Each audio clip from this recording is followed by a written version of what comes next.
Welcome, folks. I want to explain how when Amazon decrypts using the RSA public key cryptography method, they actually get back your credit card number. So this is the premise I'm using to explain this public key crypto system. You are trying to send your credit card number in a secure way to Amazon so that if someone intercepted it in the middle, they wouldn't know your credit card information. So what are the logistics of this? Amazon picks two large primes, P and Q.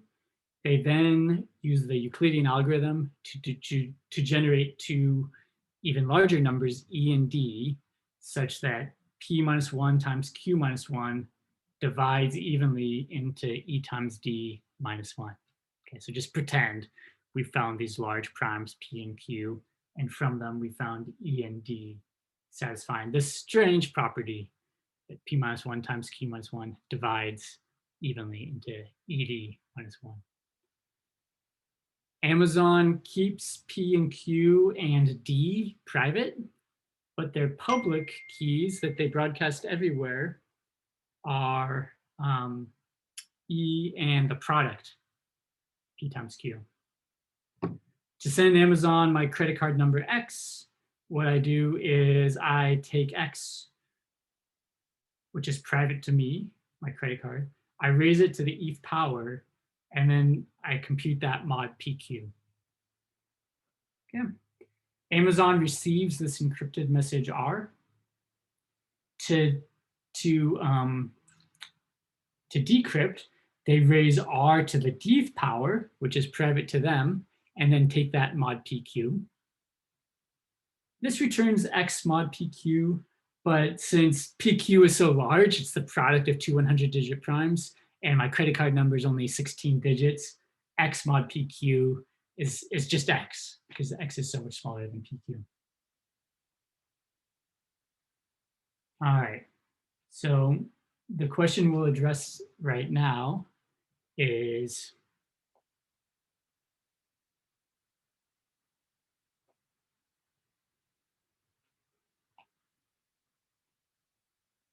why is R to the ETH power congruent to X, our credit card number, mod PQ. Okay. So why does Amazon indeed get our credit card number back? Probably, 5 to 10 steps. The explanation will be a little involved, but if any of these steps make sense to you, that's fantastic. You're showing that you're learning some pretty hard mathematics. Okay, so to show that two things are equivalent mod PQ, you just need to show that PQ divides their difference. So we must show that PQ divides evenly into the difference RD minus X. So this symbol means divides evenly, and we'll use it all the time in this video. So the straight line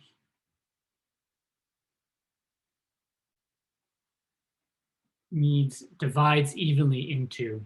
So PQ divides evenly into RD minus X. Right? So let's give specific numbers.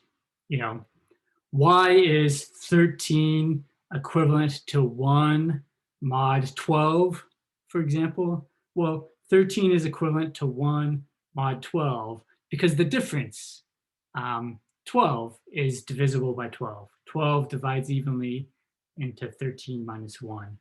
Or, Y is 16 equivalent to 4 mod 12. That's because 12 divides evenly into 16 minus 4. Okay. We're only going to show, okay. Well, let me say the following. This is equivalent to showing that P divides evenly into RD minus X and Q divides evenly into RD minus X. So because P and Q are prime, and we're relying on that, if the product of two primes divides evenly into some number, that's equivalent to showing that the first prime divides in evenly and the second prime divides in evenly. And let's only show one of these. Okay, so we won't do the full proof. We'll only show this.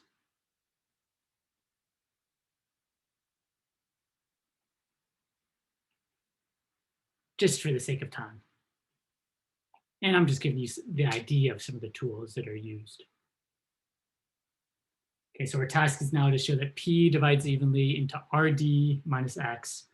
RD is the encrypted message, or sorry, RD is what Amazon has decrypted as what they think my message is, and X is indeed my message. And yeah, these are equal, and P is going to divide into them.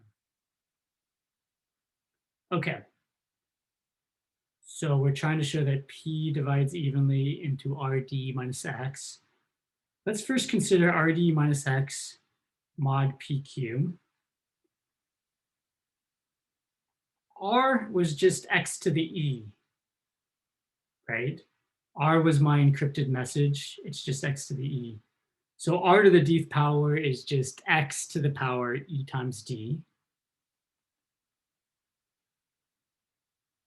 So this is since R is X to the E, 1 PQ. Okay. I'm going to write this in a strange way. I'm going to write this as X to the power P minus 1 times some integer n plus 1 minus X. Okay. So I have to tell you why I could write ED as P minus 1 times n plus 1. How were E and D chosen? They were chosen so that P minus 1 times Q minus 1 divides evenly into ED minus 1. All right, so we know that P minus 1 times Q minus 1 divides evenly into ED minus 1. That's how E and D were chosen. In particular, this means that P minus 1 divides evenly into ED minus 1. And that means you could write ED minus 1 as P minus 1 times something, some integer, which I'll call n, or some integer n. And then let's just add 1 to both sides. So ED is equal to P minus 1 times n plus 1. Okay. So I'm going fast, but that's why I replaced ED with P minus 1 times n plus 1.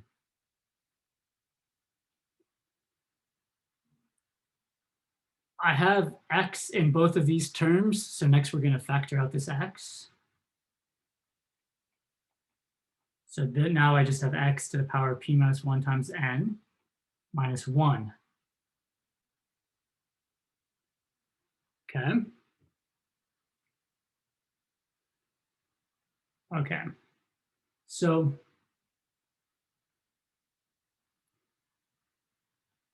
recall we saw this prior fact that a minus 1 divides evenly into the power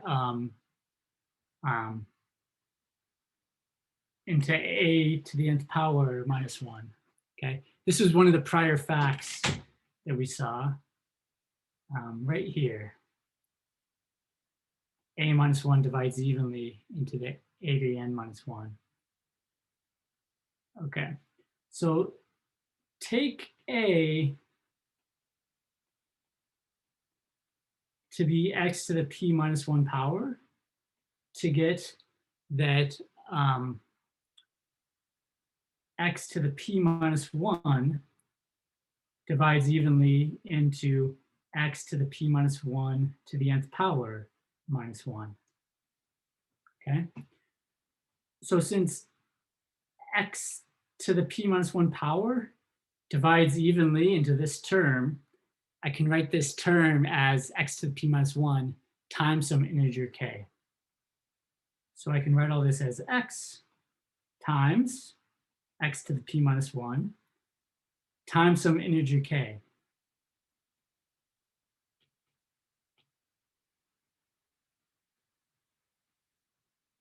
K is just some integer, just as n was some integer before.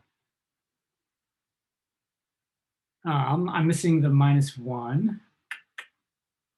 So sorry, let me correct this. I should have a minus 1 here and also here.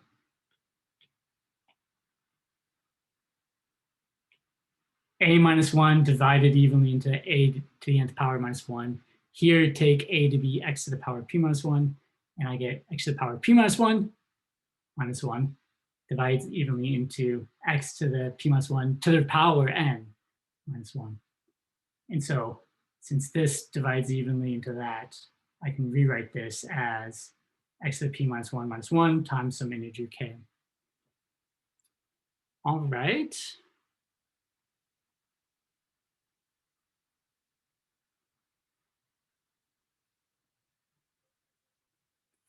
Now let me write this as, let's incorporate the x back in. So this is x to the power p minus x times some integer k. This is by Fermat's little theorem. Or sorry, that's just by multiplying x in. And then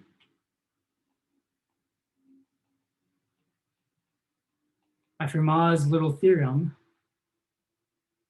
p divides into x to the p minus x. So p divides evenly into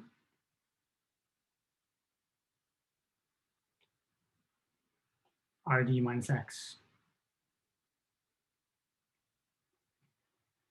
So Fermat's little theorem said that if p is prime, then p always divides evenly into x to the p power minus x. And so I have x to the p power minus x here, and so p divides evenly into it. So in summary, I wanted to show that my credit card was the same mod PQ as what Amazon decrypted it to be. And to show that these were the same mod PQ, I just needed to show that PQ divides into their difference, which for primes is the same as showing that one prime divides in and the other prime divides in. And I just showed that P divides in evenly. P divides into their difference mod PQ, where the final step was using Fermat's little theorem. You do not need to understand all these steps. This is not to be sort of tested or examined on. The point is just to show there's a lot of steps here. You are ready and able to understand each one of these steps in its entirety. I'm sure it's a little overwhelming and, oh my gosh, what is going on? But that's the way mathematics works. You learn individual steps, and then as you build more intuition, those steps become your friends, and you're able to build those steps together in ways that make sense to you, instead of what might first just look as like a random arrangement of letters and symbols on the screen. So thanks for your attention during this overview of why RSA actually decrypts the correct message. Any public questions?